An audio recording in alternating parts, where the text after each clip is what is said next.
French a la mode, French commodity, French crown, French crust, the French fiddle, French gout, French marbles, French pig, French pox, French razor, or French timpani. Every single one of those means the same thing. Busting on a girl's face. Syphilis. Jesus Christ. Yeah. Oh, God.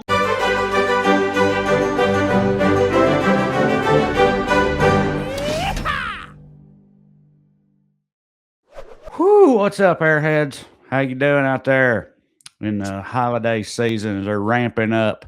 Fat. Yule. What's Yule log? What is that? No, just Yule. I don't know, because the only types of Yule I know are the log and the Brenner. You forgot Yule about Brenner kind of looks like a log. Also, Soldier Boy, right? Soldier Boy. Yep. Yule. Right. Yeah. I got it. I got it, baby. Yeah, right. Yeah, boy, you ain't getting shit past me when it comes to something being stupid. You know what I'm saying? What was he saying? Just I think you like. Yeah, but what's it? But that you, doesn't. But I mean, Yule doesn't either. No, but nothing in that song made crank that soldier. But now why me? You Soldier Boy off in this hoe. Watch Soldier me something and watch me roll. Watch me crank that Soldier Boy and Superman that hoe. Now watch me you. So yeah, but he says watch me. He says Soldier Boy tell him. That's his first thing. Is Soldier Boy tell him, right? Mm-hmm. That's like his producer Jay. Soldier Boy tell him. Well, that also was like at least early on I think his full rap name was not Soldier just Boy Soldier tell Boy. him. It was Soldier Boy tell him. Right, and that's my name. Everybody makes fun of me, but my child is his first name. Aside from Bam was Special Boy because I used to do this bit like he did my little special boy. You know what I mean? Mm-hmm. That stupid thing. And then I'd be running around going like, I got him. And it all just morphed into like his name now is Special Boy got him. And I say it like Soldier Boy. It's like Special Boy got him, mm-hmm. Or Boyo got him because he's Boyo. So like I took a lot from Soldier. He's very influential in my life. But yeah, his full name was Soldier Boy Tell Him at one point.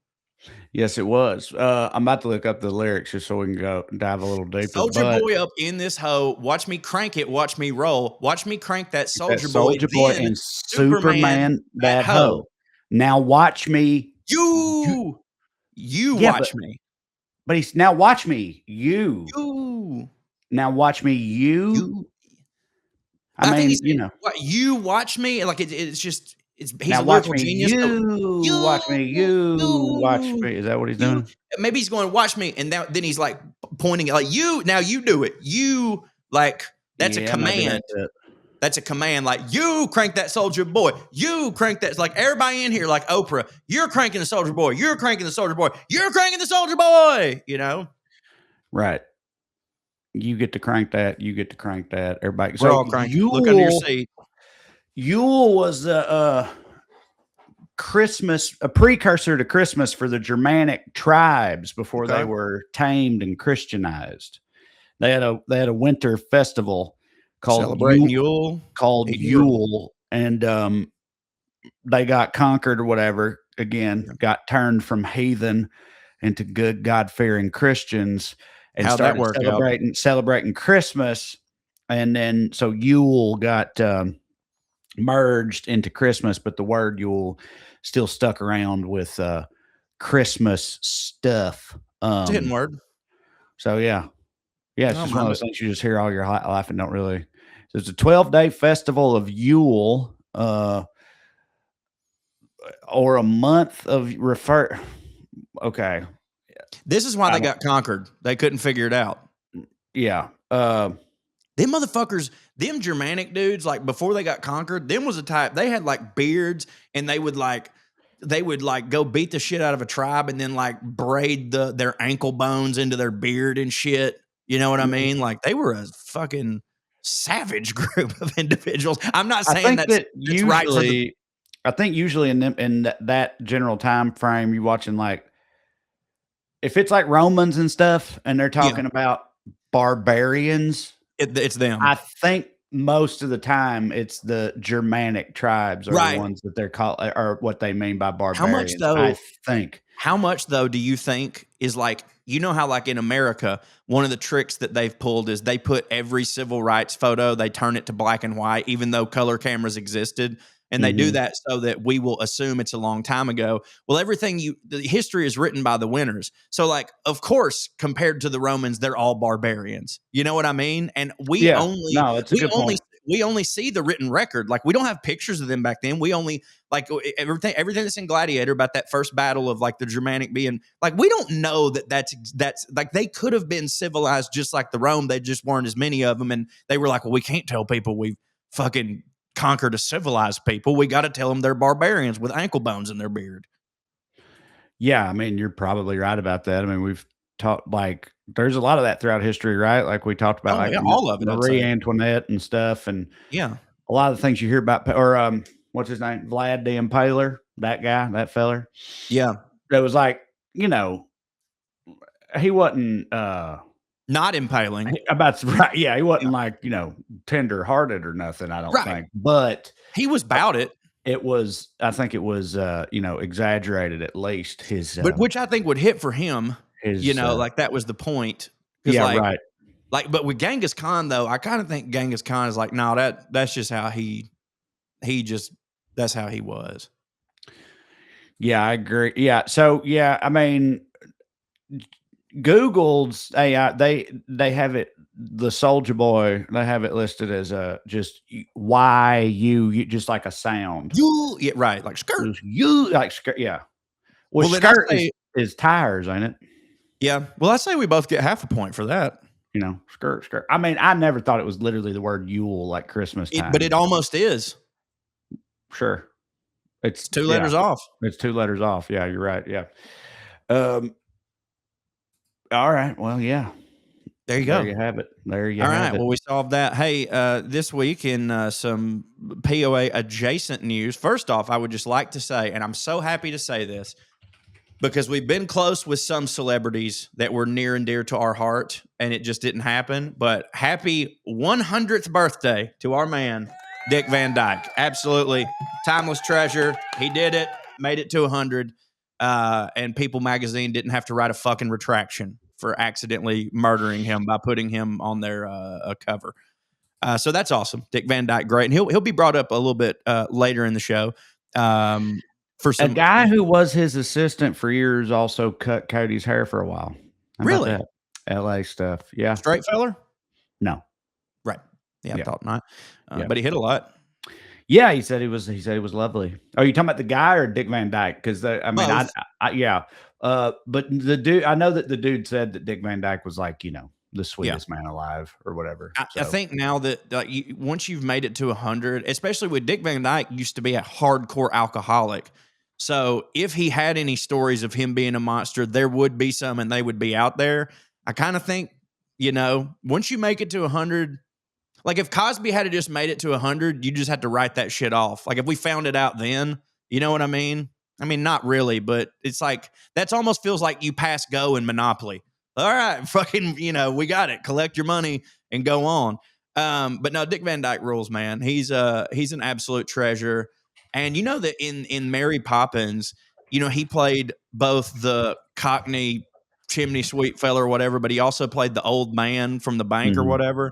Did you know that that was his idea and he wouldn't accept extra pay for it? And he went through the audition process of it. Like he'd already gotten the other role and he was like, I want to do this one too. And Disney was like, I mean, do you want to read for it? And he's like, yep. And he went and got all the makeup and shit done. And it was 8 extra hours a day. And he didn't ask for a dime more. He just thought it would hit. That's pretty awesome. Yeah. We've talked before, I think, about how,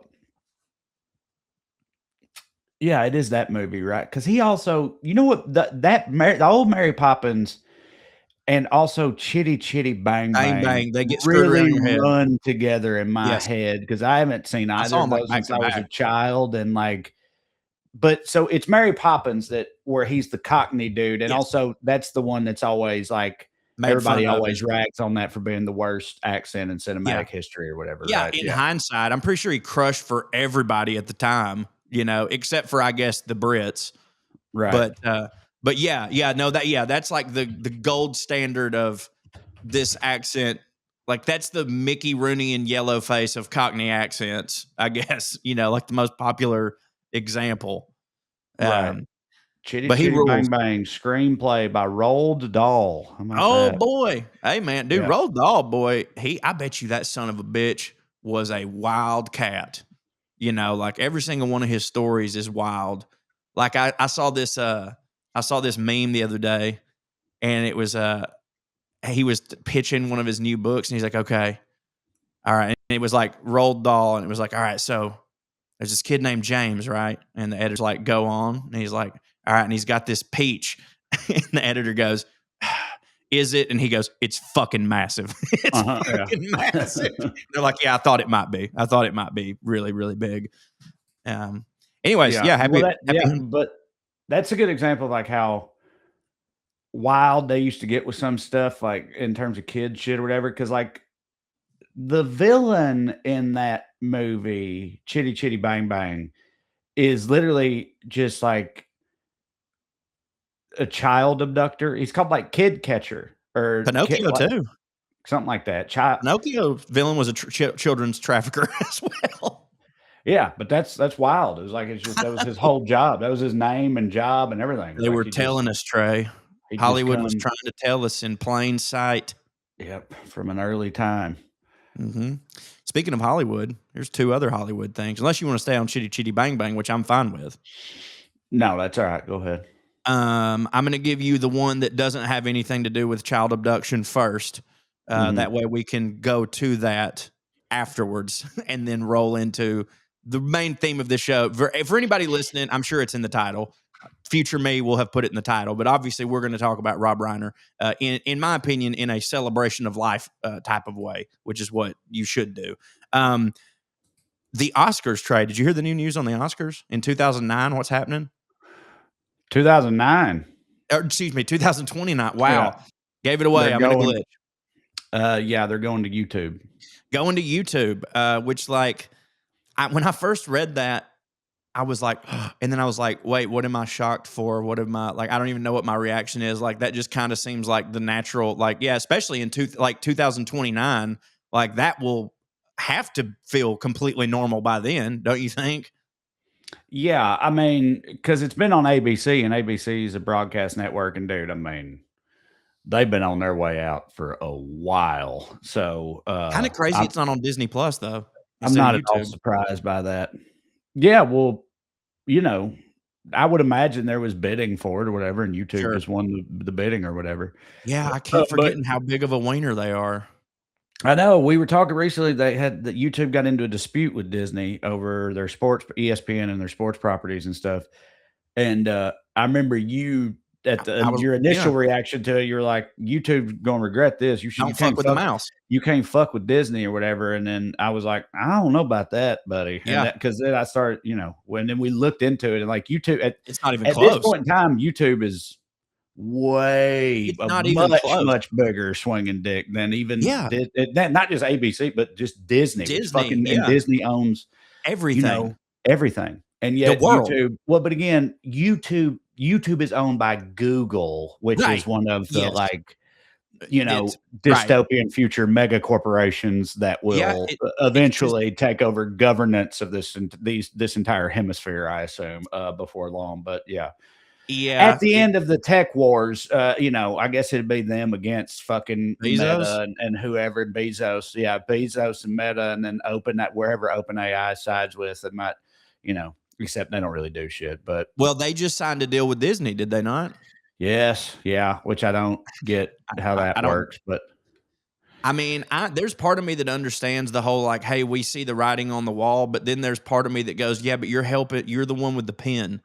You know what I mean? Mm-hmm. You don't. Does that make sense? Like, is that stupid? Like, yeah, I hear you, but like, it'll get here faster if people like you. But then it's like, dude, they're all soulless monsters that don't give a fuck about the art and shit like that. But anyways, point is like, yeah, I was very much an old head on that one. Like, I was like, yeah, I know YouTube hits. I use YouTube, but like when it comes to everything, it's Disney all the way. But like, no, turns out nah. But yeah, I mean, the Oscars being on YouTube will change absolutely nothing about my life because I probably still won't watch it because I usually just watch clips. I treat the Oscars like Bill Burr was talking about treating the NFL draft. I'm like, they'll have the best ones tomorrow. There'll be a list. You know what I mean? If something happens, I'll know it. That's what I do now too. As a kid growing up, my dad I ran watched the it every video year. store and stuff. Me and my dad watched every Oscars every year, but I've long since stopped doing that. And yeah, I just do what you said. I check the winners later or whatever, and that's about it. I used to also, I know we've talked about this before too, but I used to watch also all of them. make it a point to watch every single movie that was nominated for Best Picture or anything and then I also haven't done that in years. You know what broke? I actually know Lady Bird. No, it was before that even. The very first. I mean, I haven't seen Lady Bird either, but the very first one. I know for a fact the first year that I stopped doing that. I don't remember what year this was, but I know the movie that made me stop, and then I never went back. And it was The Artist. You seen that?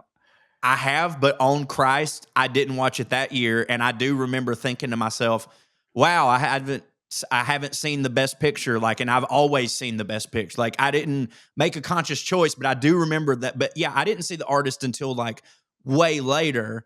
Yeah, is it awesome? Everybody says it's awesome. I mean, it's good. I definitely think if you'd seen it in that moment, it probably would have been better because you would have been with the hype machine. Because I think that helps when you're going along with the hype machine and you've got everybody to talk about it with you. But now if I want to talk about The Artist, it's sort of like that Jim Gaffigan bit, like, anybody seen Heat? I'm that guy, which I'm that guy with a lot of things. But yeah, it's good. But but also you have to understand, I'm a specific type of dude. I already like silent movies. I already like them. I don't think anyone that doesn't like them would be like, well, I like this modern interpretation of one. You know what I mean? Yeah, I just remember thinking, at the time, I was just sort of like, cool to do it. Well, at the time, I was just kind of like, I mean, didn't we stop doing these for a reason? For a reason. Yeah. Right. Okay. Did we decide that the other way hits way harder if the people can actually talk and stuff? I don't know, but I know that I'm wrong. I know I'm wrong. No, you're not. No, you're not. I don't think you are in this instance, but the counterpoint. It's a love letter. I get that. It's a love letter. Sure. You're not. I don't think you're wrong in this particular instance because there is sometimes that people go don't do things just because that's the way they're done. And it's like, yeah, I hear you. But sometimes it's the way they're done because that's the best way to do it. But my counterpoint would be Paul Thomas Anderson shot one battle after another in VistaVision, and I'm fucking glad that he did, right? But nobody does that anymore because we've determined there's more hidden ways to do it. But I do prefer my movies to look older. You know what I mean? But I want to hear the fuckers talk. But the movies that I like that are silent movies are almost exclusively Charlie Chaplin comedy forward, that they work really well because they're slapstick and you don't need dialogue for that. And part of it is watching, those were their limitations. You know what I mean? So if you go into it with the context of this is what they were able to pull off emotionally while being limited, it's unreal. But again, I can see why somebody wouldn't like that if they've grown up exclusively with talkies. Right. Yeah. And then so I don't even remember now what won this past year, what was nominated. I don't even Anora. Remember. That was this year? Okay. Yeah. I think so. Is Anora or the one with the transgender Mexican that chopped their dick off and shoved cocaine in the hole or something? See, that ain't Amelia Anora. Earhart? That's not Anora? No, that's not Anora. That's Amelia Perez. Yeah, Amelia Perez. But I think Anora beat Amelia Perez. Strong year, And Anora is she's a prostitute. Like a young prostitute? Yeah, Mickey, it's the girl that played the Mansons. It's the one that Brad Pitt stabbed in the face or whatever. Yeah. Mickey something. She's great. She's awesome. The story just didn't. Neither one of those stories connected with me. I'm certain they're great, but they're not for me. You watched them both and they didn't hit for you? No. I didn't watch them because I read the plot and that didn't connect with me. But I'm a grown enough man to go, I bet you the audience for whom these movies is for, it was one of the most rip-roaring hits of that genre. You know what I mean? I can be that guy. I don't think there's anything wrong with being that guy. That's not. If I was on a plane, I'd watch them both. But I haven't been on a plane in a while. You know what I mean? But dude, there's there's too many Gerard Butler movies I still haven't seen for me to sit down and watch fucking Anora. You know what I mean? Right.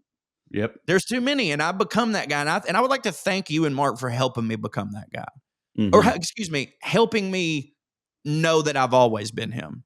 I think that's a better way to phrase it. You know, I think, you know how like Drew always talked about, like when he was in Boston, there was like a temptation for anybody from the South to like lose their accent, you know, in college and law, because you want to be, I feel like I know I'm an idiot. So there's always been a temptation for me to be like, yeah, but I watched It's a Beautiful Life. You know what I mean? So it makes up for it. And now I'm just like, bro, you like Ambulance. That's who you are. Watch it. Just watch Ambulance. Yeah, I've only gotten more like that. I definitely didn't used to be like that, because it was like an opposite type thing for me. We've talked to me. Everybody knows that's followed me for a while. Like I've said for years, because it's true. When I was younger, you know, like I say, I left Salina genuinely believing that I was, you know, good pill hunting or whatever, you know, like I was that like, so I thought I was just, I mean, incandescently brilliant. So I was pretentious about a lot of things, movies and stuff, and like good type movie, everything, like about having good taste about it. Music. So I wouldn't watch. The only time I would watch dumb fucking action movies like that was ironically with Thompson while drunk, so we could make fun of it, right? But I would watch them. Secretly, it hit for you. Yes, right. Yeah, and but you hated it. Yeah, exactly. And so that's the way I was. But as I've gotten older, I've just started in it. I've just started to be like, I don't give a fuck. I don't like. I could just like, if something, I don't care about liking things that smart people like or whatever, because there's just some of that shit I did genuinely fucking love, and then I do love art house movies when they're done well. I fucking love them. Right, that's what I'm saying. Some of them are great, but then there's other ones where, like, used to, I was the type of guy that was like, if I'm being honest, it was like I was just kind of saying that I didn't want anybody to be mad at me because it was a thing that you were supposed to like or whatever, and I just don't give a fuck about none of that anymore. I just don't. I'll watch dumb shit. I'll listen to dumb shit or whatever. Not even like dumb shit, but also like, you know, fucking. Like I would shit all over pop music back then. Me too. That type of thing. And I don't do that anymore. I listen to pop music now if I want to. I don't give a fuck. So if it sounds good, part of getting older or what, but yeah. I don't seek out a lot of these things, but if something comes in my purview and it hits for me, I don't take into consideration the ramifications of someone wearing a fucking black turtleneck anymore. You know what I mean? By the way, what I did, Never Not Funny, Jimmy Pardo's podcast, and this exact subject came up, and I told him exactly what I just said to you or whatever, and I was like, yeah, and I, you know, even if it's stupid, if I know that people think it's stupid or bad or whatever, but it sounds good to me, well, you know, I just don't worry about it anymore. And he just sort of sat there for a minute, and he was like, yeah, well, I think you should, because that's fucking garbage, you know. Or he's like, that's awful. It's so funny. I couldn't decide where he was going to go, but of course, it's just whatever the opposite of what you say. The way it got up specifically was fucking Def Leppard, right? Yeah. And I you don't like Def Leppard? No, not at all. He's like, dude, Def Leppard sucks, you know. And he's my drummers with two arms. Right. Yeah. He's well, you know, there's that famous joke or whatever. Joe Dirt. Is that from Joe Dirt where he says, Joe Dirt? I just remember he's talking about, he's like, Def Leppard sucks or whatever. But no, I don't know what the joke is. The joke is literally just, how many people are in Def Leppard? 5? 4.5. Well, no. So if it's 5, if it's 5 people, the joke is, do you know what has 9 arms and sucks? Def Leppard. Right? Okay, that's a great joke. That's what I'm saying. Yeah, that's all. So like they've been a punching bag for a long time, and I knew they were the Nickelback before Nickelback. Yeah, absolutely, and I knew that. I was aware of that, and then like Jimmy Pardo's of that era, right? Yeah. So like, and so they came up, and I went this whole thing. I was like, yeah, I know, you know, I know that they were the Nickelback. First of all, you know, we're both Nickelback apologists too, as far as that goes.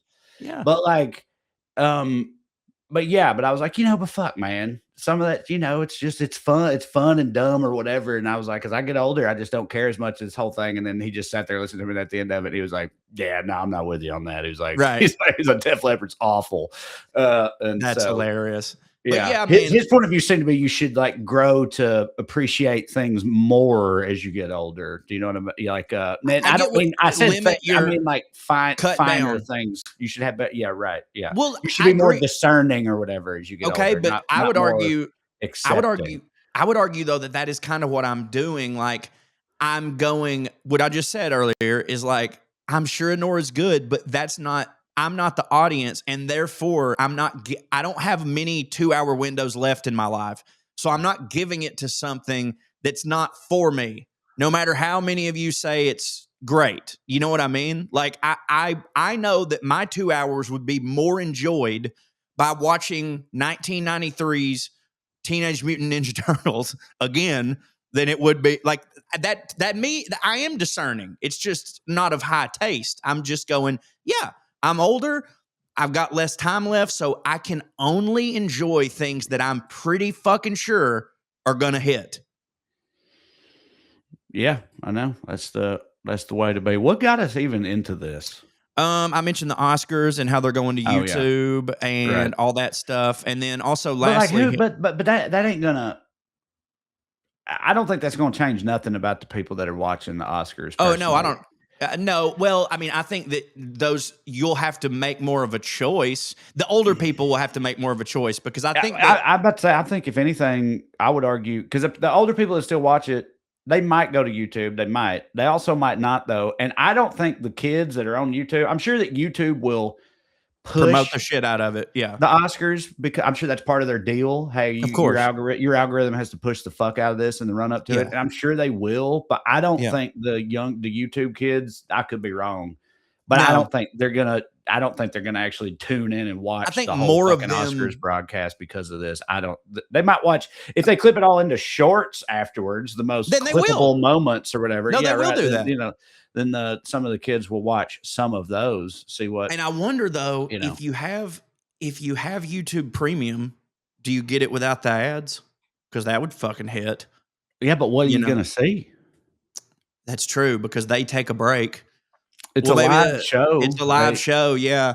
Because I mean, for me, okay. Here's another thing too. We'll tie these two in. YouTube Premium, and they do that. What are you still? What are you yeah, is it going to be just one of those things where it's like a picture of a hummingbird? Yeah, probably like in football. It's like moment of zen. We'll be right back or whatever. It'll probably be that. If they're smart, they'll hire SNL writers to do sketches for YouTube Premium people and say, by the way, if you have YouTube Premium, instead of having to see the ads, you'll be able to see entertainment from insert here. I mean, that's what I do. Also, it could be just clips of red carpet interviews from earlier that day or whatever. They just, you know what I mean? They just. I definitely think you're right in that, like, it's not gonna shift the weight a lot, but I do think obviously there will be more young people that watch it than there are now, just because it is on YouTube and it will be in their algorithm. And again, they don't even know how to get to ABC. God bless them. So they were never going to do that. But like, yeah, I think this is like the only thing they can do. But also, what they got to do, especially if they want to get that younger generation, wrap it the fuck up, man. You got to speed this shit up, dude. And that's another thing we're used to, like. And still, there's some movies where I watch it and I go, it would be impossible to tell that story in less than 2.5 hours. It would be impossible. And therefore, you had to do it. And I'm glad. But most of the time, when I see something that's 2.5, 2 hours and 45, 3 hours, I go, I can live edit this shit in my head and be like, bro, we've been driving for 5 goddamn minutes. Just cut that shit out, you know? Or this could have been a great series, you know? And I think a lot of time now with the bigger stories, it's probably more financially realistic for like, nobody's coming to the theaters anyways. We should just make this fucking 8 episodes, right? But with the Oscars specifically, like, dude, we're not even watching the movie. We're watching people talk about movies. We can't do this for 3 hours and 15 goddamn minutes. Yeah, no, it's fucking insane. I think it goes even longer than that sometimes. It's bananas. Our podcast last week was 3 hours. I'm a hell of a person to talk, but we're really entertaining. I found that this has nothing to do with any of that, but I've found this. So I've found out about this resource recently. Well, first, you know what? Actually, I think we should probably take a break. We probably should. Yeah, let's take a break. Yeah, take a break. Come back right after this. Hey, y'all, you ever feel weak? And I don't mean like spiritually or mentally. I mean those two, but that's not what this is about. I mean physically, feel like getting older. getting older don't have to mean getting weaker. You should, you can get strong. You can get strong at any age, right? But I would advise if you're going to jump into trying to get your strength game up, start lifting weights and stuff, which is always a good idea.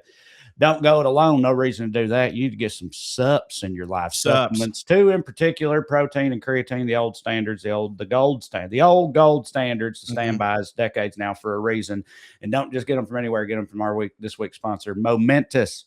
They become my new go-to supplement supplier of the protein and creatine, both top-notch protein powder. They got great flavors that taste delicious. And also, I always say, they don't turn your, your gaseous emissions into war crimes, which some proteins have a tendency to do. But Momentous, not the case. It's good. And you don't need much help.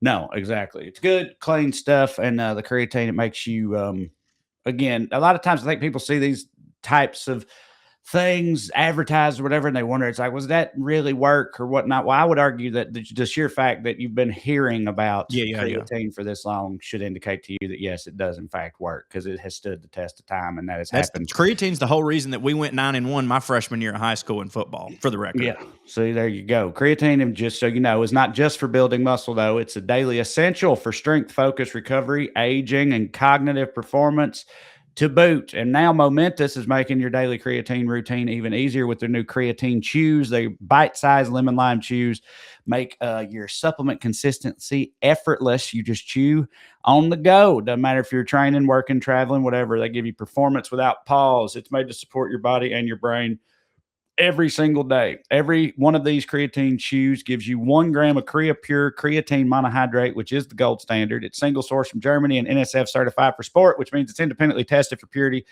safety, and label accuracy. This is the stuff that's used by Olympic athletes, professional sports teams, and elite military operators. They have no artificial. Germans, Germans, man, that's good. Like that, they are the gold standard of this, because they're the ones that want to pump you up, correct? Yeah. Yeah, I've been trying to make super soldiers for 80 years or whatever. So, they've found some other stuff, cool stuff along the way. But no artificial sweeteners, no fillers, no science, just science-backed, clinically proven performance in a portable, craveable format. And by the way, we know we got a lot of lady airheads listening. Just so you know, creatine is not just for dudes. In fact, some would argue creatine is even more essential for women, because naturally women store about 70 to 80% less creatine than men do, physiologically speaking, which means consistent supplementation can have an even greater impact on energy, recovery, and focus for you gals. Momentous doesn't follow trends. They perfect the fundamentals, and this is chewable creatine done right. So get the creatine from Momentous, get the protein powder too, and just so you know, they have you won't believe the array of other options that they also offer over there at Momentous. And right now, Momentous is offering our listeners up to 35% off your first order when you use the promo code POA. So go to livemomentous.com and use the promo code POA for up to 35% off your first order. All right. And look, if you feel like this ain't your type of thing, if you got a gym rat in your life at all, anybody that likes to lift, anybody that's remotely into that sort of stuff, it's Christmas time. Get them some sups. Or someone you want to just like nudge in that direction. You know what I mean? Yeah, right. Exactly. But people who are into that sort of thing love their sups. Take it from me. So go to livemomentous.com and use the promo code POA to get up to 35% off your first order. Fellas, you already know what time it is. Time to talk about your ding dong. And we're actually going to level up, dude, because Blue Chew just dropped something insane. Next level dick gold-plated ding-dong energy, dude. Blue Chew Gold is the newest innovation from the #1 chewable ED brand. This ain't your grandpa's little boner pill, okay? This is a 4-in-1 beast. Have you ever been sitting there taking your old boner pill and you thought, God, if only it could do 3 more things, right? Well, it can now. With Blue Chew Gold, we're talking 2 ingredients for blood flow that keep your little thing going, mixed with apomorphine and oxytocin. And please listen carefully to how I pronounce those: apomorphine and oxytocin. I can hear some of the dudes I went to high school with walking out the door to go steal copper, but it ain't them 2 things. To turn up arousal and connection in your brain and body, Blue Chew Gold dissolves under your tongue. You ain't even got to chew. It works in as little as 15 minutes. And I know, because this past weekend was my birthday and we went to DC, and I had a couple, you know what I'm saying? And every now and then the thingy down there don't cooperate with the thingy up here, but with Blue Chew Gold, I'll tell you what, made that hotel room stink. Jesus God. It's peak passion and peak performance in a single tablet. And as I've said before, they don't send you, they send you discrete packages. It's all discrete. So your pharmacist don't have to know what's going on. Your mailman or mail lady don't have to know what's going on. It's awesome. I love it. You're ready to go in 15 minutes or less. Make life easier by getting harder and discover your options at bluechew.com. And we got a special deal for our listeners. Get 10% off your first month of Blue Chew Gold with code POA. That's promo code POA. Visit bluechew.com for more details and important safety information. We thank Blue Chew for sponsoring the podcast. And Trae, get you a new dick. Why wouldn't you? Been done with this one. Y'all, it's the holiday season. I'm a big fan. One of the things I both love but also hate about it is this is, I think, without a doubt, the fattest time of the year. I think we could all agree with that. Everybody I feel rough. Baking cookies and drinking eggnog and stuff. It's hard to keep it together during the holidays. Everybody knows that. But this week's sponsor, Butcher Box, is here to help. All right. They give you something better to put on your plate this holiday season. I'm talking about clean, high quality protein delivered directly to your door, right? So you can keep your meals simple, satisfying, and actually nourishing, even in the fat month of December. Butcher Box, if you don't know, they deliver over 100 premium protein choices straight to your door. So yes, I'm talking about literally a box of meat at your doorstep, among the hittingest of all packages, in my opinion. They've got any kind. If you are carnivore like me and Cho, they've got you covered. I promise. They've got 100% grass-fed beef. They've got free-range organic chicken, pork-raised, crate-free, and wild-caught seafood. So all the hittingest types of the various meats. You know, the stuff that the people that know about all this that say you should do, like, don't put that pig in a cage. They don't do that. They don't do that. No, they eat like cave people. You know what I mean? Exactly. Yeah. Right. Let them run around. They run. Right. You chase them down with a stick, and then you eat them later. You know. Exactly. I don't think they're actually doing that. But it's better. It's not the factory farming bullshit that other people do. I'm fine with it. Butcher Box keeps it real. For nearly a decade now, Butcher Box has led the industry with meat and seafood that's antibiotic free, hormone free, and independently verified. What I say, it's a cleaner, more trustworthy version of what you get at the grocery store, except you ain't got to leave your house to get it. They deliver it right to your door. All right. And most importantly, though, it tastes real good.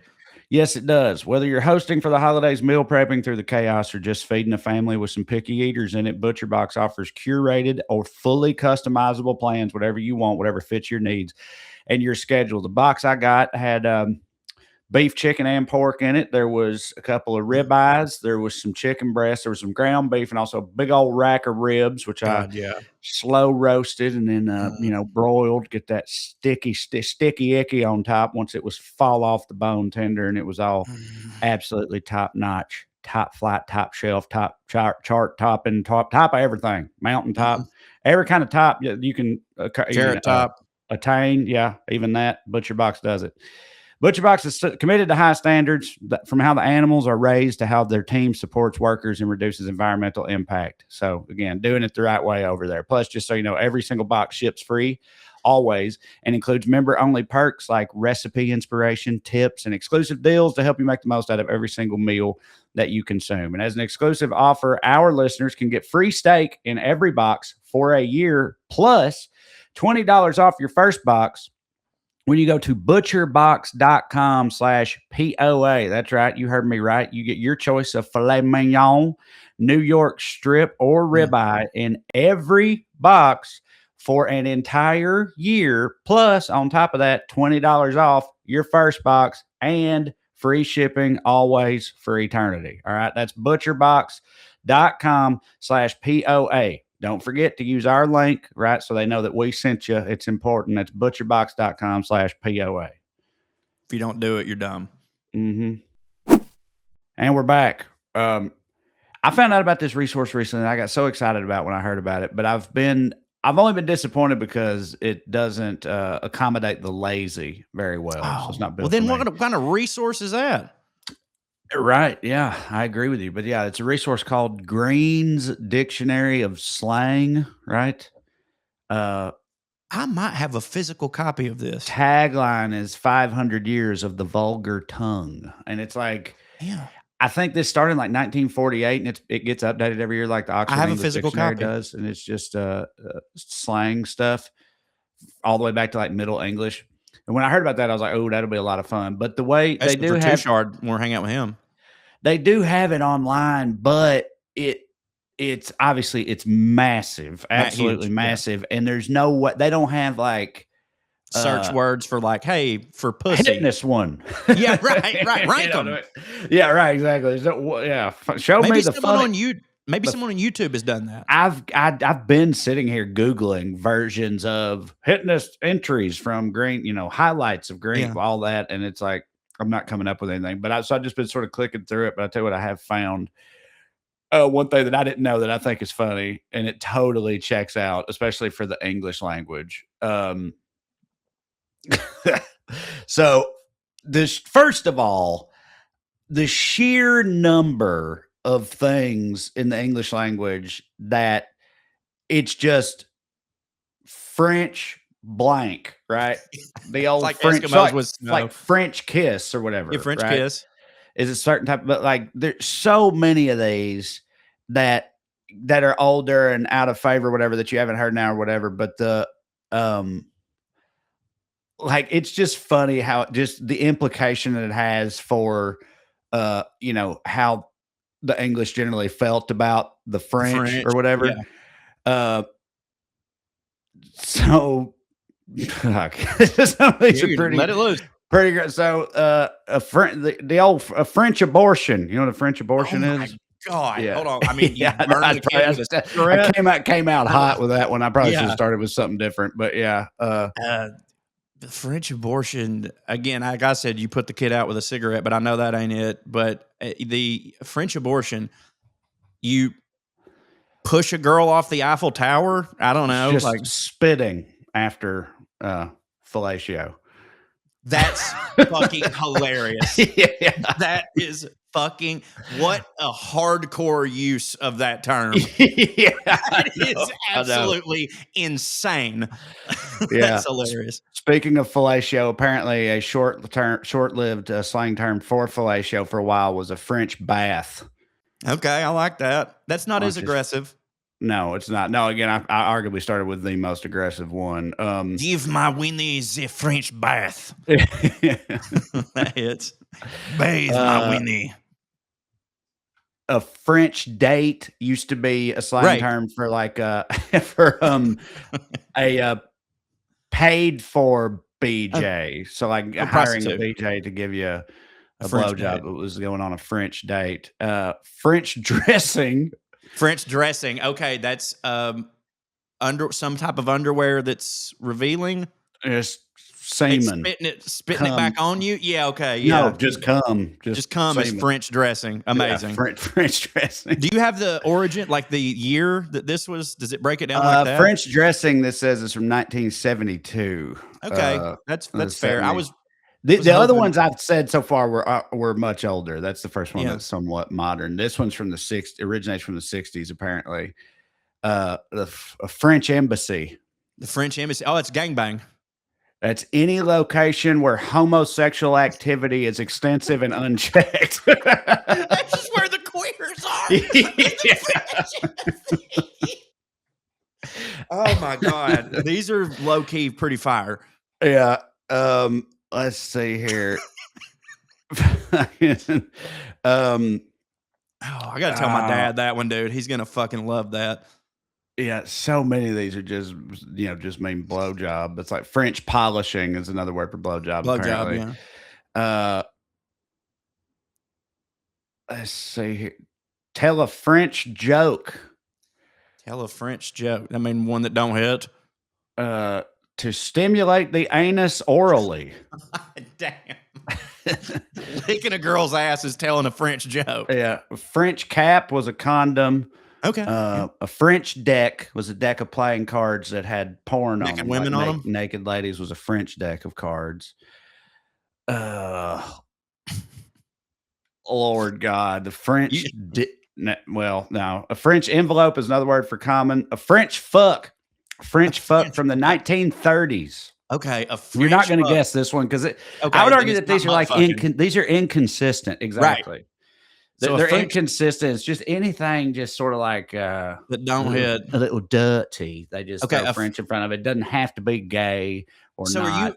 You mean I won't get this because this one actually doesn't have anything to do with sex? No, it does. It's just it's not gay or nothing Doggy like the style? previous Well, ones have been. Titty fucking is a French fuck, nice, a apparently. French fuck. Okay, I The would not have in given them.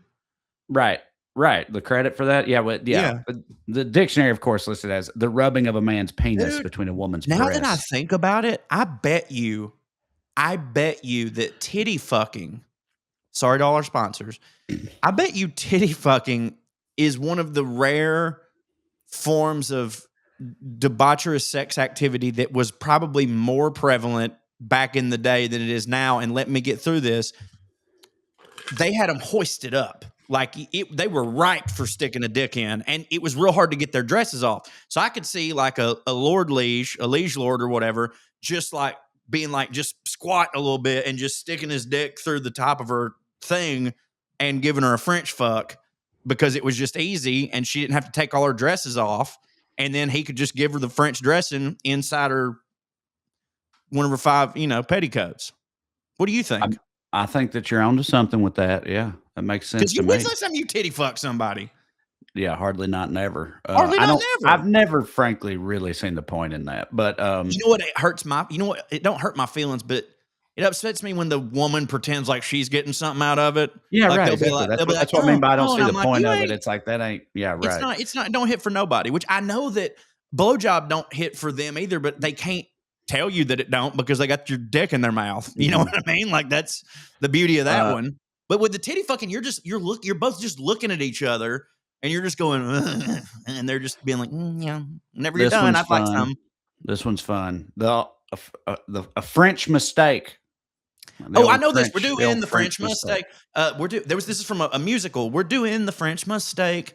But we're doing the French mistake. Fuck. The French mistake. Is that getting married? No, this is the exact verbatim slang dictionary entry.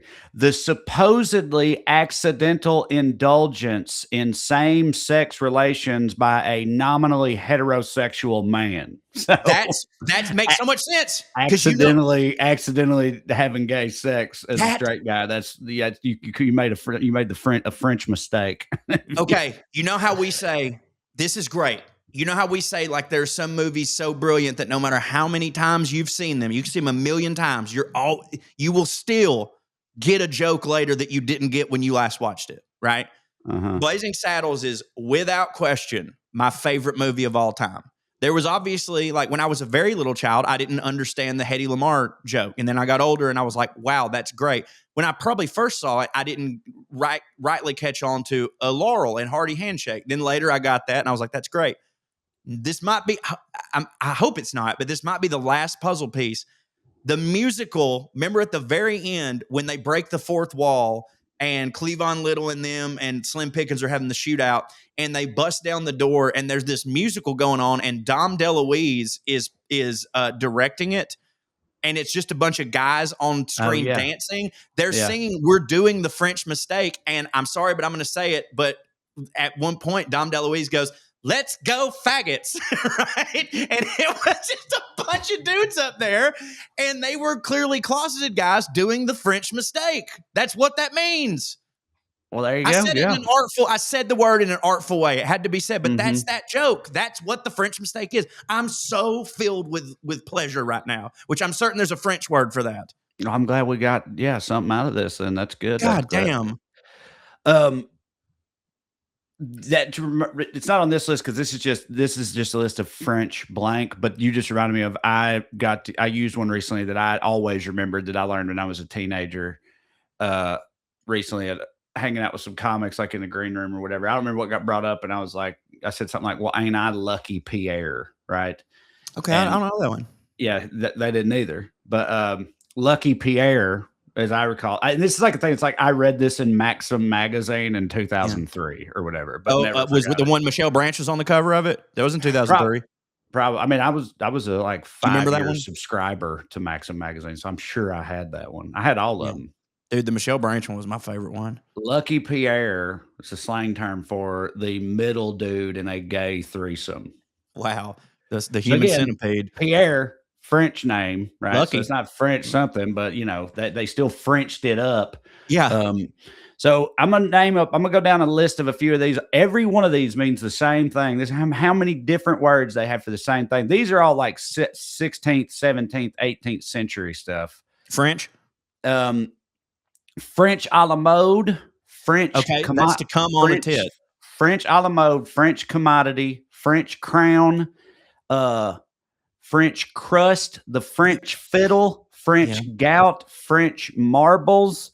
French pig, French pox, French razor, or French timpani. Every single one of those means the same thing. Busting on a girl's face. Syphilis. Jesus Christ. Yeah.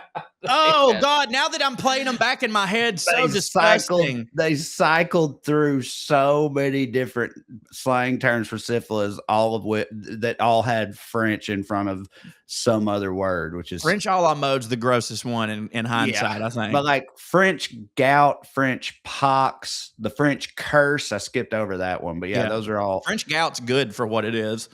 French disease was at one point, the French disease. We are nasty. Yeah.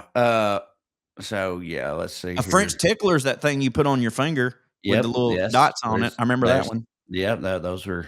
Remember that from Dumb and Dumber? I didn't get that joke till later either. Freda Felcher gave her the old French tickler.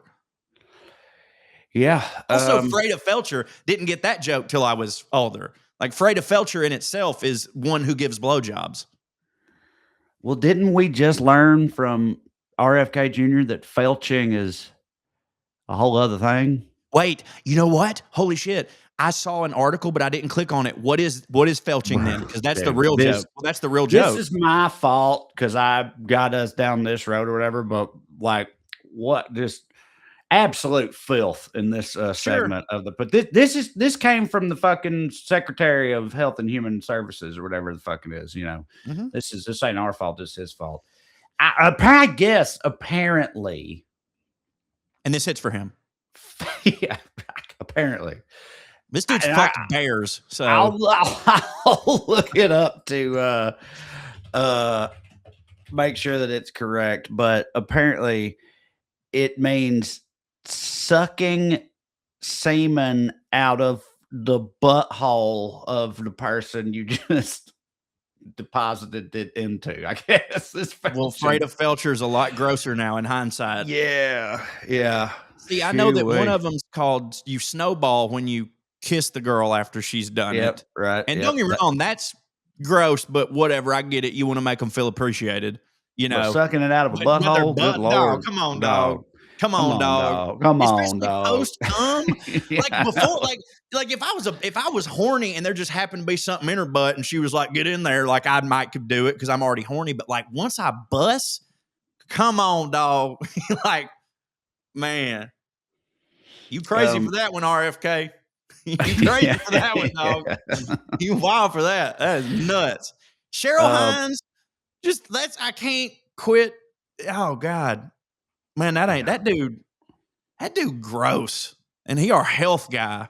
Mm-hmm. Yeah, it's by the way, wild. Whatever you and someone else and your butthole and their dick and their French whatever want to do, that's between y'all, but don't hit.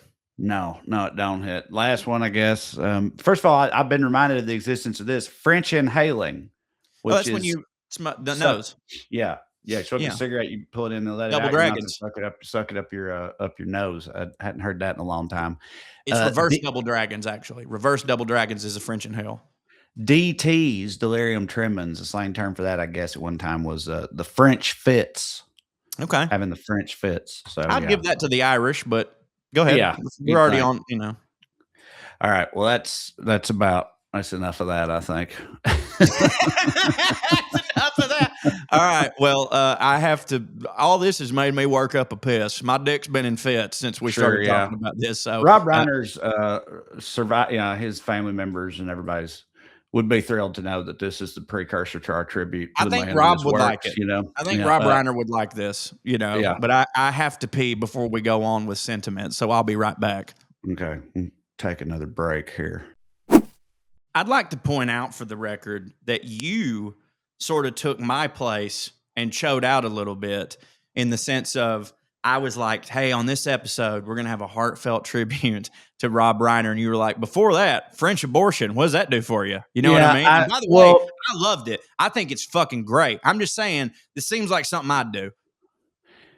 So, yeah, for sure. Yeah. Welcome back, everybody. Well, what happened was I had found this Green's Dictionary of Slang, and I was excited by the potential of it. I didn't plan on landing on that particular entry, but it just happened, and I thought that it was funny. I've seen this is the last one I'm going to do because I saw this and I was like, holy shit, I know that word from somewhere. Do you remember? I'm not going to get it and pull it down, but there was an early photo. I think literally the very first photo shoot me, you, and Drew ever did for Well Read was in that old warehouse that got turned into like an art center, and the goat farm in Atlanta. Goat farm, yeah. And rappers had just been there, and there were bags of money and shit. Well, we did there's a picture of us where it's like me and Drew are appreciating your head. You've got your cap off. Yes. You got your cap off, and the bee is out. You insisted. The bee is out, and me and Drew are just kind of like gesturing towards your head, like, "Look at this." And you're like, "Hey, take a picture of it so Burns can put it in post. Not now, but afterwards." Because I need people.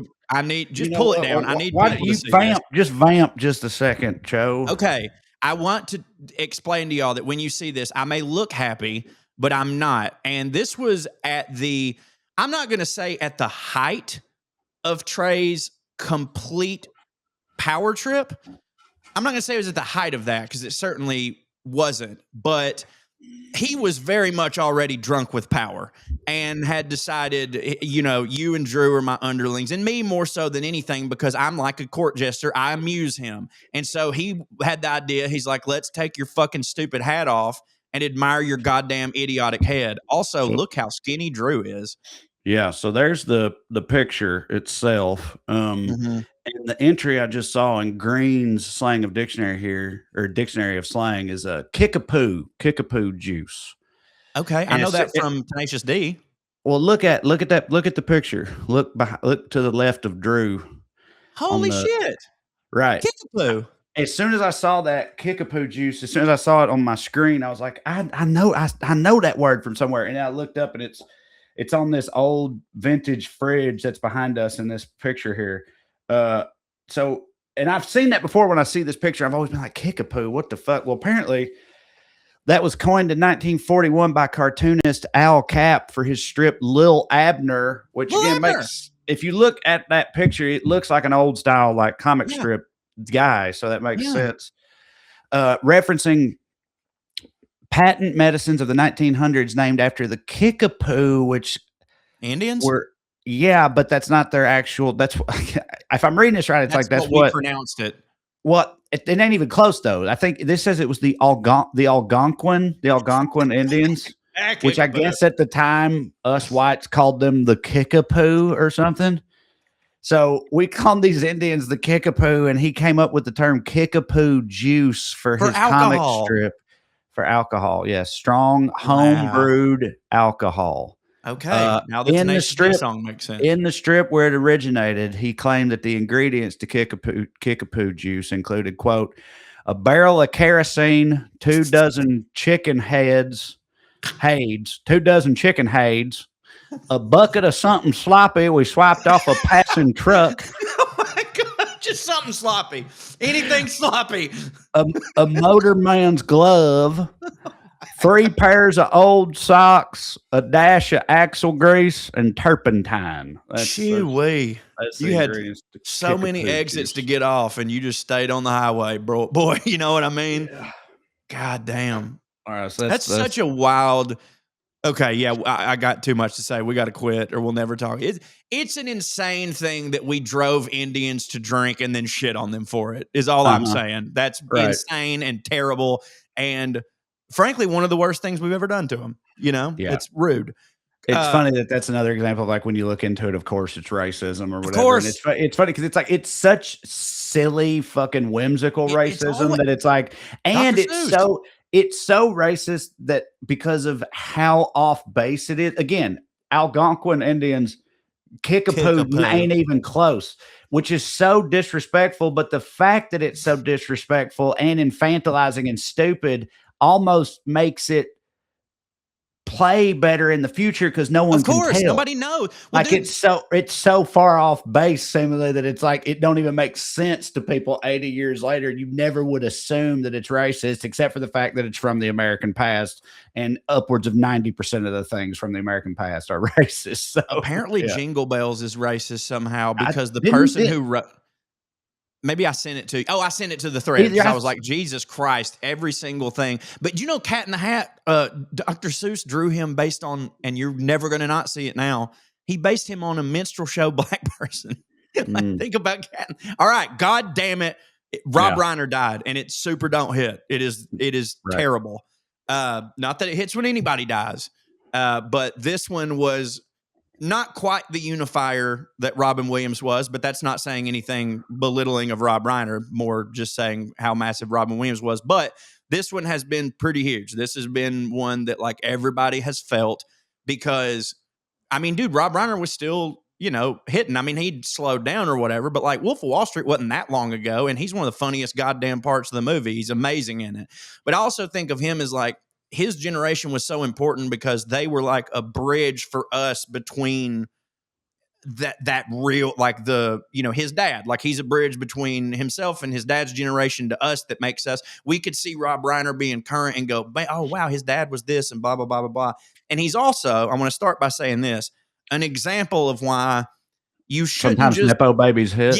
Yes. You shouldn't just automatically decline somebody because their parent is, because every now and then it's just like, hey man, that's in the blood. It's not even just every now and then. So in the Ben Stiller, dude, amazing. In the post for my YouTube, for the rants that I do, the YouTube versions, there's a whole postscript part that's longer because YouTube wants videos to be longer. And I talked about this on that, where like I brought up what you just brought up, but I also then said, because he was the first person I heard say it, but it's been pointed out a lot of times since by now, but like Mark Maron, I heard say once when this whole thing first like got started, I don't mean Rob Reiner, I mean Nepo babies in general. Babies, yeah. He pointed out, he was like, I just don't get that. He was like, your dad's a plumber. Exactly. He was like, if you see Mahoney and Sons plumbing on the side of a work truck, he's like, no one blinks an eye. And then and I was like, oh shit, he's right. But then I started thinking about it, and it's like, it goes even further than that though, because it's like, for most of human history, at least in the Western world, I assume in most places, that's what everybody did. Blacksmith, it goes even beyond just the fact that that's how it worked. That's where like our names come from. Right. Like people's last names are derived from the work that their ancestors used to do. And like, you didn't have a choice. And if your daddy was a Forrester, you were going to be you were going to chop down trees and shit too. Right. Like that's just in India. That's still how it works, ain't it? I mean, I don't know. I know they got castes. I don't mean that. I don't mean that in a racist way. I just mean like it's still kind of like that in some places, you know. Yeah, well, even in parts of America and stuff, a lot of times it's still like that for a lot of people. But it's like, so I don't really understand how it came to be that. Well, I do understand. It's because they make a lot of money. And it's because it's a very coveted and sought after occupation that's incredibly competitive and exclusive. So to see somebody get like a perceived shortcut, no one cares if a guy gets a shortcut into the plumbing world or whatever. Right. But when people do unless you're a plumber. To become, if you're like just a plumber with no connections and you see some guy whose daddy was a hitting plumber and now he just hits harder at it than you do, you're going to care, but like bloggers ain't going to care. Right, but when that happens in cinema, people get up, the intelligentsia gets upset about it or whatever, but I don't, it's really not fair when you think about it. But unless they suck. If they suck, if they get these opportunities and they suck, and then it's like, they don't keep going most of the time. Like you can't, nobody can give me a great example right now of a Nepo baby who just has continued to work after their initial, hey, here's your free pass. Like, cause of course you get the free pass. Of course. But you know what? If if you're Joe the plumber and your son keeps clogging up toilets, his ass ain't gonna do it either. You know what I mean? Like, you can't. So yeah, I mean, like, and dude, and Rob Reiner, and this is no disrespect to Carl, but Rob, he eclipsed his dad. I mean, like, and that don't happen a lot. Like, dude, Colin Hanks is awesome, you know, but he was never going to be Tom Hanks. That's hard. Now that's a bad example because, you know, but dude, like Rob Reiner, because he did, and dude, I love Carl, don't get me wrong, but like Rob Reiner, we're going to talk about in a minute. I mean, had one of the most amazing careers in all manner of entertainment that anyone has ever had. And I don't think for a second during any of that time, during that 7-film run in the 80s, anyone was going, he's only here because of his dad. And it's like, all right, well, thanks, Carl. Appreciate you, because this all hits, you know? Right. Yeah. Yeah, no, absolutely. I'm not just saying this because of what happened this week. This is true. Like, for years we've been now, saying it. I've been bringing him up as an example to people. If I'm having a conversation, if I'm at a bar with like a buddy or something, and then somehow like movies and shit gets, anytime there's an opportunity to bring it up and point out like basically how underrated he is, a guy that I think is underrated in terms of like impressive, you know, filmmakers or directors or bodies of work, or like an enviable career or that type of thing. I've been going to Rob Reiner for a long time because, and a lot of times I find as people of our generation and stuff, you say Rob Reiner and they'll be like, oh, really? You know, expecting just whatever, Tarantino and Nolan and all those people, right, and everything. Which of course those people, but which of course, but yeah, and then you say it, and it's like, well, yeah, dude, think about the fact that, you know, this dude made The Princess Bride, When Harry Met Sally, Stand By Me, fucking Spinal Misery, Tap, Spinal Sure Tap, Thing, a few Good Men, all in a row. And those are different genres, completely different types of movie, but every one of them smashed. Multiple of those are like timeless, classic cultural touchstones, like the best of that genre that anyone's ever made. Yeah, like, and it's like, that's crazy, dude. It's nuts. I mean, and like, you can't really name hardly anybody else who's ever done anything like that, I don't think. Steven Spielberg. But again, that goes to show you. But everybody knows Steven Spielberg is like maybe the GOAT of that makes your point.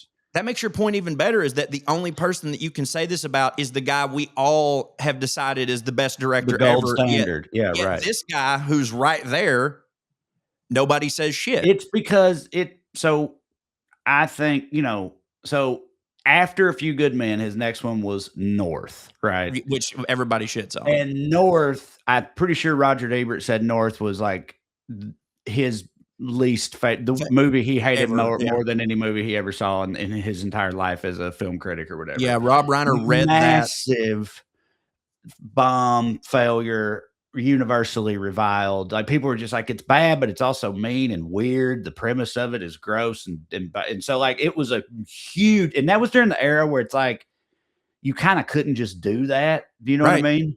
Yeah, in Hollywood, like that type of shit would fucking bury you, at least for a while. And then he had some other, like, you know, hits along the way after that, but he definitely never returned to that same. No, but he was almost 60 by the end of right this, you know? Right, like, so he'd already that's already ignoring that he had been a star of, you know, one of the most seminal sitcoms of all time for years before that, and was a successful actor before any of that stuff ever even happened that we already named. So yeah, you're right. If he'd had North and then just kind of like retired into obscurity or whatnot and left right then, it'd be, you know, but well, dude, but not only that, like, there were several, because dude, I mean, again, that's another thing we need to harp on, is like this 7-movie run, which consists of Spinal Tap, The Sure Thing, Stand By Me, Princess Bride, When Harry Met Sally, Misery, and A Few Good Men.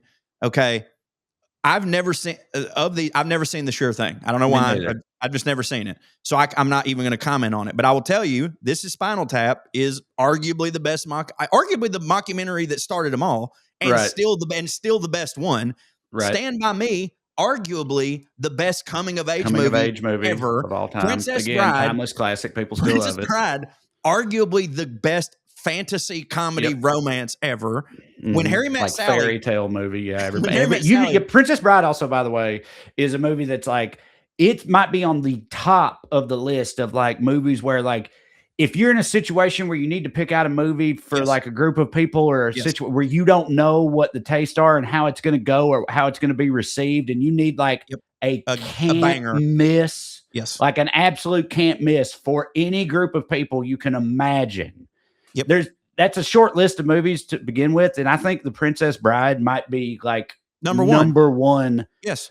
At the top of that particular list of movies. It's just like universally beloved. Like, you just can't not like The Princess Bride, dude. Because like you got, like, you want to say like, oh, well, like Goodfellas too, but there's plenty of people that don't like shoot 'em ups. You know what I mean? And you would think, or even also like, this group could have kids in it and shit. If it's got, you can't show Goodfellas to fucking kids or whatever. I do, like, but you're not supposed to.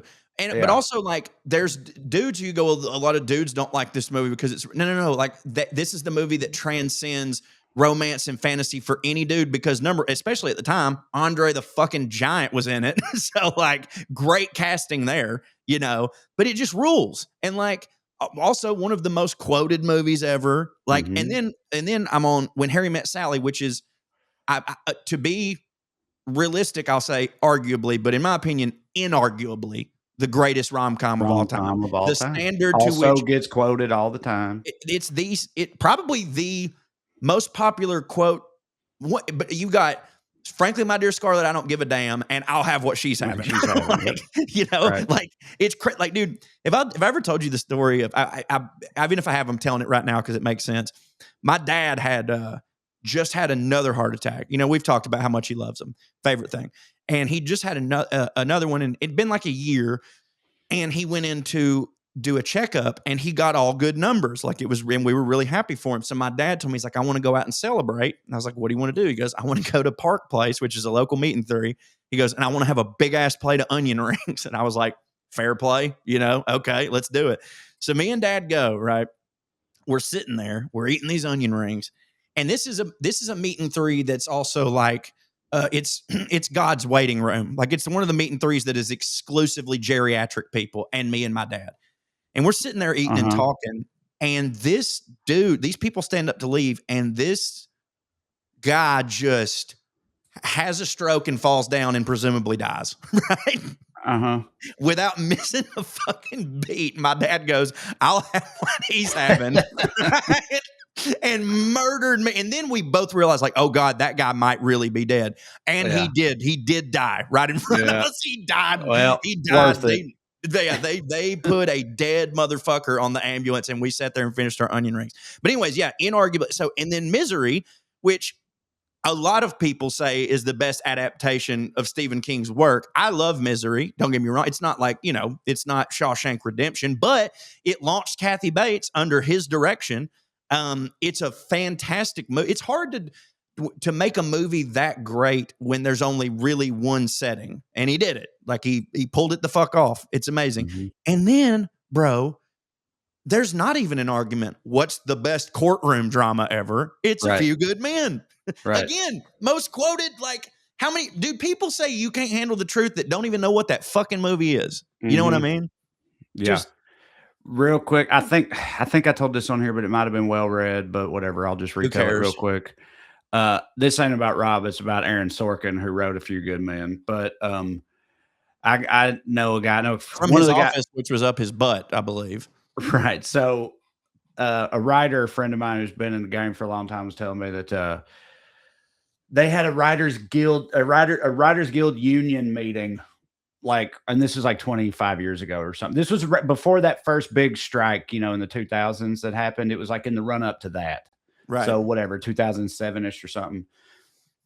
And they had the Writers Guild like board, right? Which is, and I guess Aaron Sorkin was on it, and my buddy was on it. Some other people were on it. And this guy, and I'm pretty sure the other guy in the story is the guy that wrote Men in Black, I think. Also, you know, underrated masterpiece. Unreal. Especially I think that's on the list of this will hit for everybody movies. Yeah. So that guy, which I would look his name up, but I might be wrong. And from where the story is going, it'd be better just to leave him somewhat anonymous. So I think it might have been the guy that wrote Men in Black, but they were sitting there all talking about the run up to this forthcoming labor dispute and possible strike. And Aaron Sorkin was pontificating and said something like, you know, these studio executives and these overlords, everybody, it's like they need to understand, like, above all else, all we're asking them for is the truth, right? And that other dude goes, "You can't handle the truth," right? Because of course he did. Everybody would have. And it killed. Everybody laughed, whatever. But the funniest part is apparently Aaron Sorkin got up and walked out and A, never spoke to that guy again, but B, at a later award show, took that guy's ex-wife as his date just to like flex or whatever, because he hated him so much for making that fucking silly ass obvious joke at a writer's guild, and thus proved him correct. Yeah, right. He could not handle the truth. Yeah. But like, boy, dude, how raven of a story is that? About unreal. Again, we've talked about him before. I'm a huge fan of Aaron Sorkin, but also coke-fueled maniac, one of the most raven people that Hollywood has ever seen. Yes, but if you put him and Rob Reiner together, it's real good fucking shit. Absolutely. Some things though that like Rob Reiner, like a lot of people don't think of producers, especially nowadays, because like executive producer, especially an executive producer, like it's gotten done to death where like everybody's an executive producer on something, yada yada yada. But in 1987, I think it was Rob Reiner co-founded Castle Rock Productions with Stephen King 5 years before Misery. So it wasn't like they were doing, now I'm sure they'd been talking about it, but it wasn't like they were like, hey, let's make this LLC for this movie or whatever. Castle Rock goes on to to take a shot on Seinfeld. You know what I mean? And I'm not saying that like without Rob Reiner, we don't get Seinfeld, but like, you know, at the time, Seinfeld wasn't a sure thing. That's a pretty big swing. And Castle Rock is the production company of so many of your favorite fucking things. I mean, they end up doing Shawshank. They end up doing Green Mile. They end up doing Misery. Mm-hmm. And yeah, I mean, he's just one of the most versatile directors ever. And maybe that's why he doesn't get his flowers, because the guys that we talk about, Tarantino, like, yes, all his movies are different, but they're still, you can tell it's a Tarantino movie. And Christopher Nolan, you know it's going to be twist. Maybe it's because he did so many different things and didn't just harp on one thing that he's not talked about as much. Yeah, I get. Yeah, I mean, again, like to me, it's just actually, I think you're right. I think it's that because I remember I think it's arguably more impressive. But if you're just like a casual moviegoer, right? Like if you watch all Tarantino's movies, you might not like them. But they seem like they're made by the same guy. Exactly. Right? Yes. Like, and I mean, Nolan's movies are mostly like that. Absolutely. Too. Like, and so all Thomas Anderson movies are like that. Wes Anderson movies are they're the most. That's right. Probably him and Tarantino are the most that. And I love all four of those dudes so much. But it's like, and even a lot of Spielberg stuff has, you know, a lot of Spielberg-y fucking shit to it. Like he's got his stamps or whatever.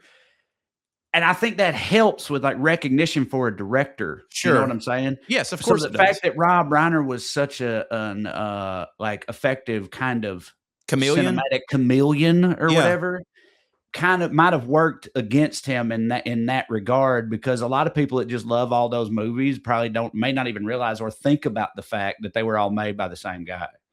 Right. Whereas if you're talking about Pulp Fiction and Reservoir Dogs and fucking, you know, Kill Bill and Jackie Brown and Glorious Bastards, it's built into it that you're talking about Tarantino movies or whatever. Right. But people don't think about that run of movies you just named. They don't think about them in the same way that they think about Tarantino's oeuvre. They do not. Christopher Nolan's or whatever, even though they were all made by the same guy, because they're so different. So exactly. Yeah, I think you could probably make the argument that, and this is going to alienate some fans, I'm sure, but hey, I'm glad, because then you can look it up. He's like his generation's Frank Capra, you know, who is the director of It's a Wonderful Life, Mr. Smith Goes to Washington, which both of those are Jimmy Stewart, so that's not helping my case right now. Here Comes the Groom. He did the first Mr. Deeds. He also, another similarity between him, and again, those it's a wide array of things. He was able to just be the director and let the movie be what it was going to be without having to do too much.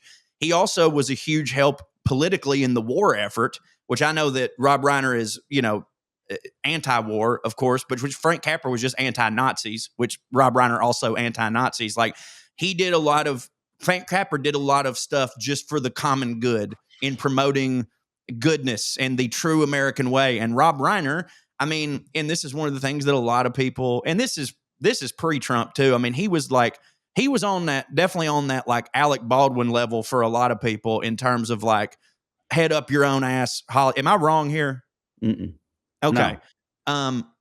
But I mean, if you're me, absolutely, dude. Right. I think a lot of people, that's how they mostly thought of him, like later on, Right. But I mean, if you're somebody like me, I go, hey, great work. He was doing awesome shit.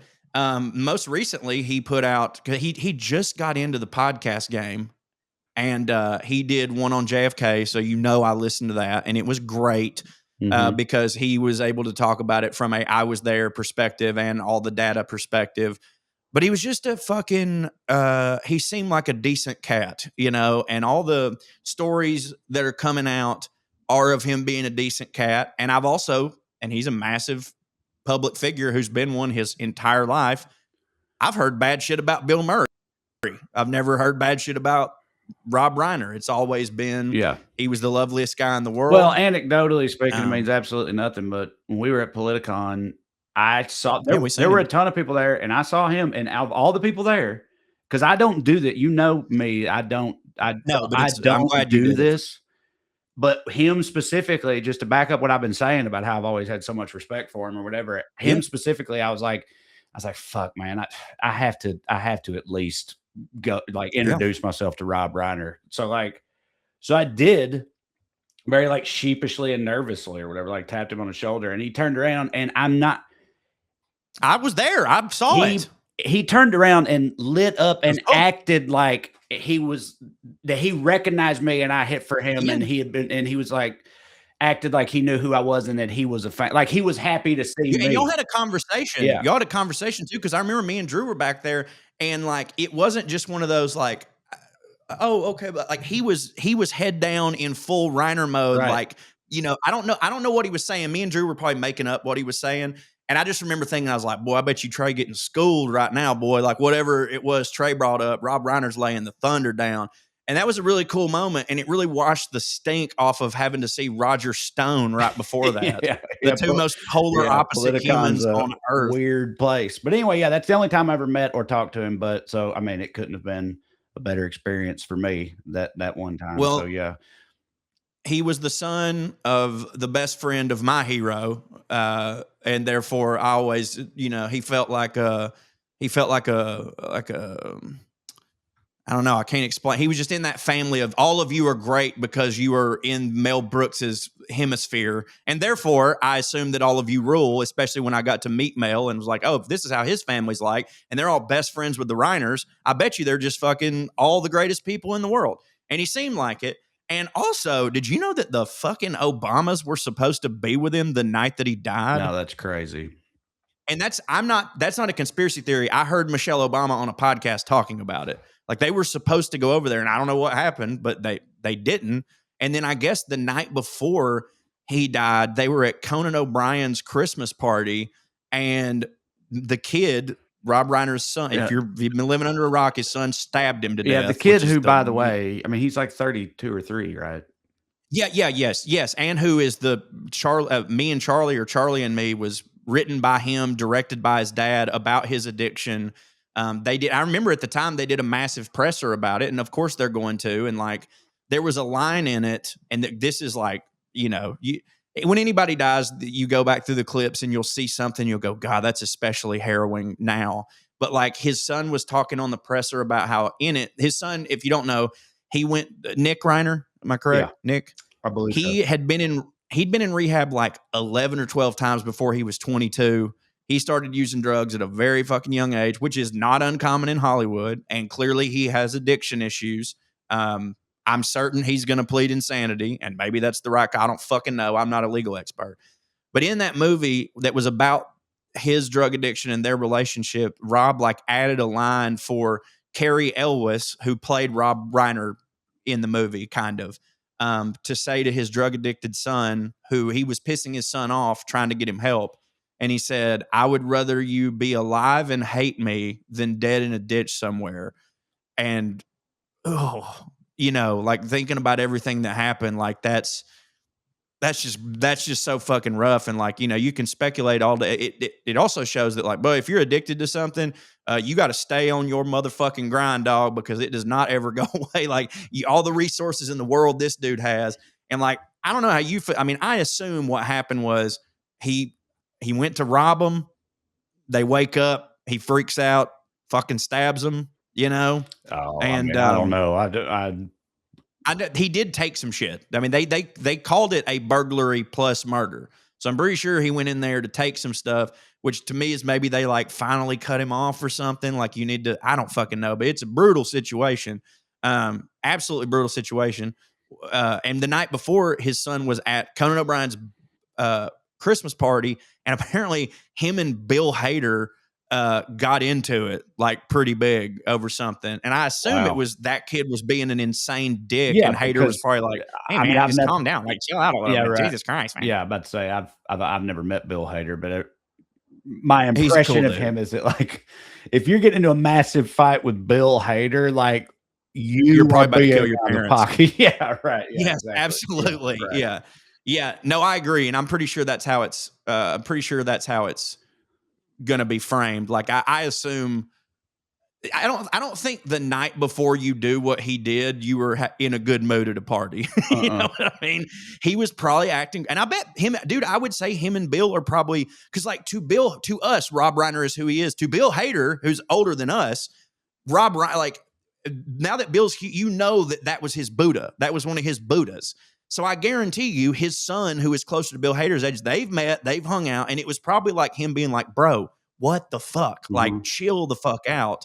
But just absolutely horrible. And we don't get political on this show, but I'll say it. Fuck the president for what he said. Mm-hmm. And anybody who tries to be like, oh, y'all were all celebrating Charlie Kirk. Okay, well, Democratic leaders weren't. So that's who you're supposed to look at. And I'm sorry, but the president of the United States is supposed to act better than the worst of his citizens. And weirdly enough, maybe it's because it's the one time it's affected me, a privileged white boy. This is the worst thing he's ever said. Mm-hmm. Without question, this one. But I'll say this.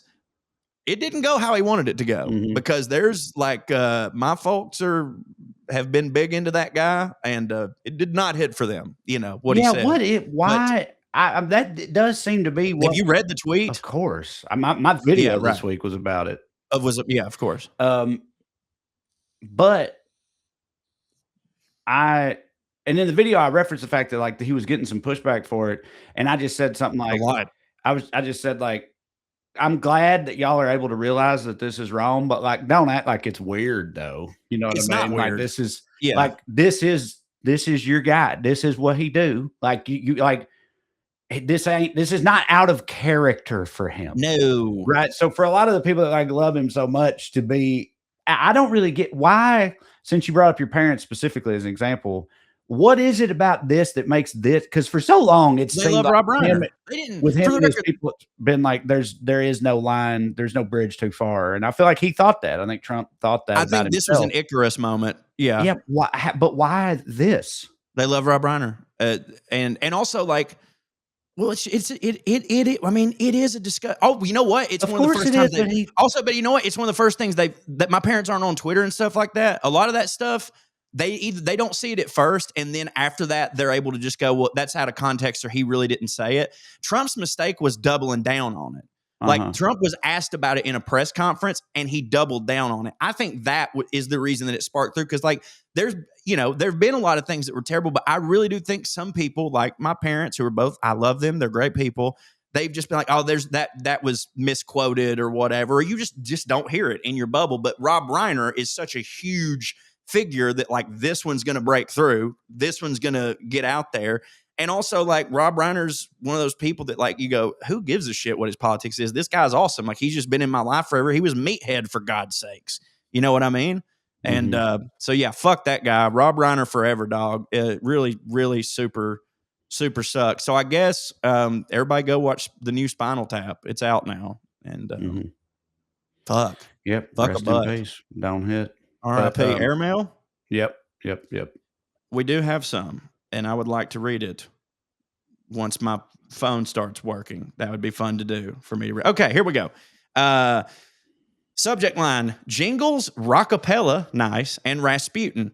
God damn it, I thought I sent this, but it didn't. What's up, y'all? Love the latest episode. I wanted to tell you about a couple things related to it. First, there's a band from here in Gainesville, great place for a band to be from, by the way, called Less Than Jake. Yeah, I remember Less Than Jake. You remember them? Mm-hmm. Yeah, of course, yeah. That released a CD called TV that was just them covering TV show themes and commercial jingles. Two of my favorite are the Big Mac song, 2 all beef patties, special sauce, lettuce, cheese, pickles, onions on a sesame seed bun, and the freecreditreport.com jingle. Oh, dude, that was a huge one.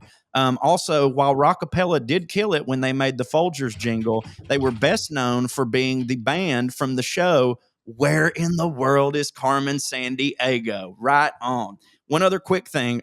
Friday night after listening to POA, I went to this artsy little bar that had a bunch of paintings on the wall, and they had a Rasputin painting. I'll attach a picture so you can see it. He did not. That's our boy, Justin. Yes, you can use my name if you read this on the podcast. Justin, thank you so much. Okay, subject line. Cannibalism with permission is still illegal? Question mark, question mark, question mark. I love that the insinuation here is that we thought it wasn't, I think. No, well, I mean, I know what this is referencing. Yeah. Go ahead. I was just catching up on episode in weight. That's why that's called that. You guys were discussing whether or not you would eat human meat if presented with the opportunity without negative consequences, and the instance of the man eating his own foot, which reminded me of a story I had heard about years ago, wherein a German man gave permission for someone to, I didn't know this. I did. To kill and eat him. Armin Muse posted an ad for a well-built man, 18 to 30, who would like to be eaten by me. I think they were on a cannibalism fetish forum, and someone responded. Bern Brandis wanted to be castrated and was afraid if he did it himself, he would end up being put in a mental hospital. Yeah, have somebody else do it, and you're not insane. I get it. It's good. Yeah, it's a good call.